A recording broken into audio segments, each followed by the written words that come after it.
back to another Halloween horror-themed NRG, and it's the return of Rick Taylor. Oh yes, he's back again with the Hell Mask, barking the orders in Splatterhouse 3. Yes, a third game, exclusive to the Mega Drive, came out in 1993. Ah, you thought Rick would have learnt his lesson by now, but anyway, this is a direct sequel to Splatterhouse 2.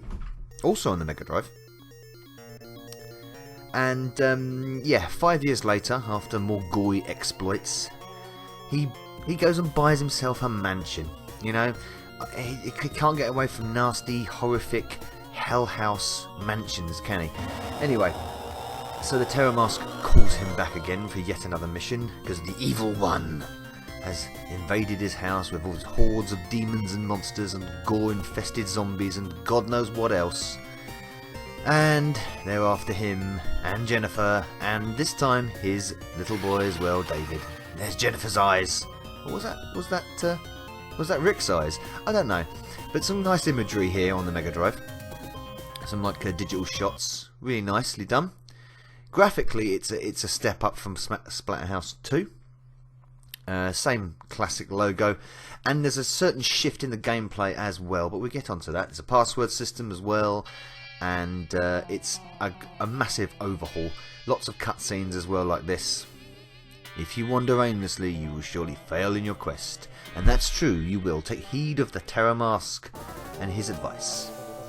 Changed a bit now, of course. He doesn't look like the hockey mask from Friday the 13th. He's more got a unique shape and feel to him. But here he is, Rick again, back in his blue boiler suit, smashing some headless thugs. And that's what it is like. It's like smashing thugs because it's more like plays more like Streets of Rage. Jennifer cowers in hiding, avoiding capture from the monster. Well, how the hell has she been separated from Rick? He'd never tell you this kind of thing. Anyway, yeah, like I said, it plays a bit like more of a scrolling beat 'em up, but certainly much more non-linear. As you can see, going through these different doors here, and just look at the map. Yeah, go through there. The red X is where you're trying to get to as quickly as possible, because if you don't get there as quickly as possible, then Jennifer starts to get killed basically slowly. Lovely. Picked up a power orb there. You can see I've got a power meter as well as my life meter, which you standardly have in Splatterhouse. And that when that reaches, well, it actually doesn't have to reach the maximum. You can just power it up anytime you want. Press the A key, I think it is, and you will turn into Mutant Rick. Bigger, stronger, harder to kick some of the more harder bad guys. These demon creatures here, spilling their green blood. The gore has certainly been turned down, toned down a tad. So it's not as graphic as the first and probably the second to a degree. Probably the first one was the most graphic out of all of them, but it's certainly got that creepy feel about it. And the cutscenes are very nicely done in their sort of digitised stills. And the fact that you got this non-linear map plotting device going on, it makes it a lot more interesting than the standard one-directional scrolling of the previous games. So you can get lost if you don't consult your map, and you can't move on to the next room unless all the guys have been slaughtered in that area, with lots of green sludge and blood coming out of their, well, I suppose the stumps of their necks. So always consult your map. You've got your flying kick, you've got a special attack, which for some reason doesn't seem to work for me a lot. Headbutt, throwing, punching. Yes, his low attack doesn't seem to be there. You can punch low, but the low attack doesn't. Oh God, look at the state of these things. Horrible.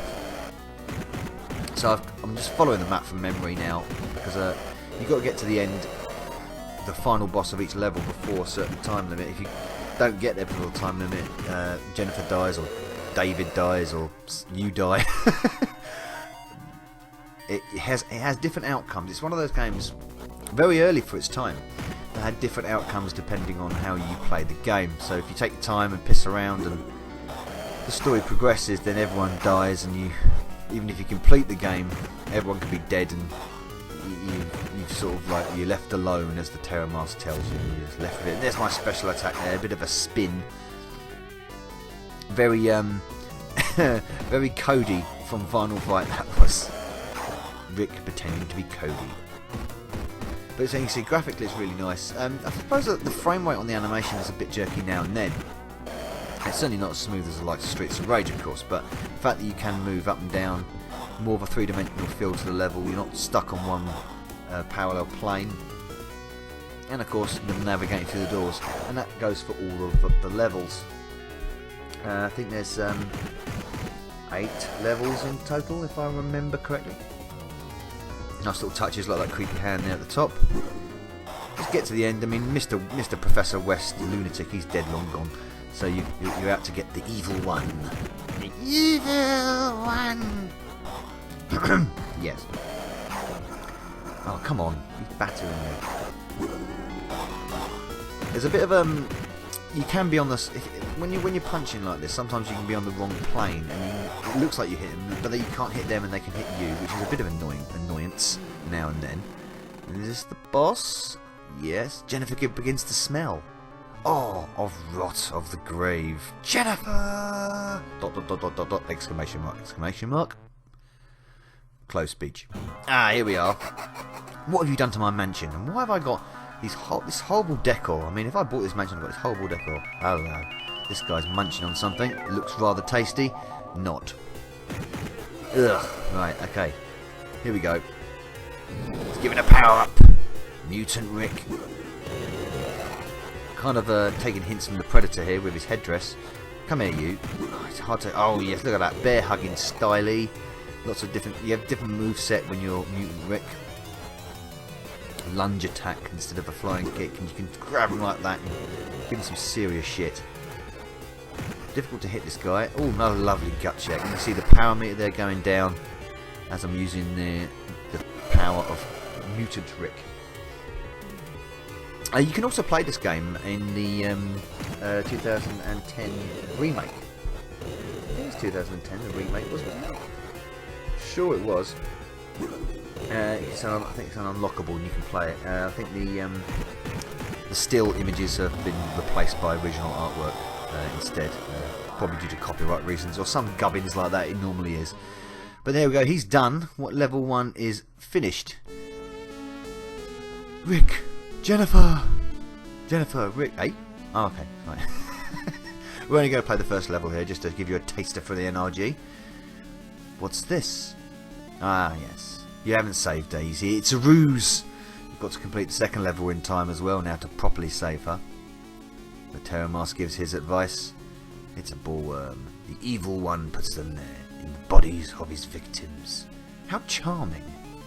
So it's a lovely, lovely sort of story.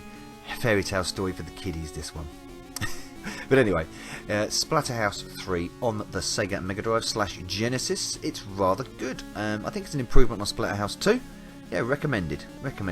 Nice little beat 'em up styly. Cheers. Thanks for watching. See you next time. Nova Bug.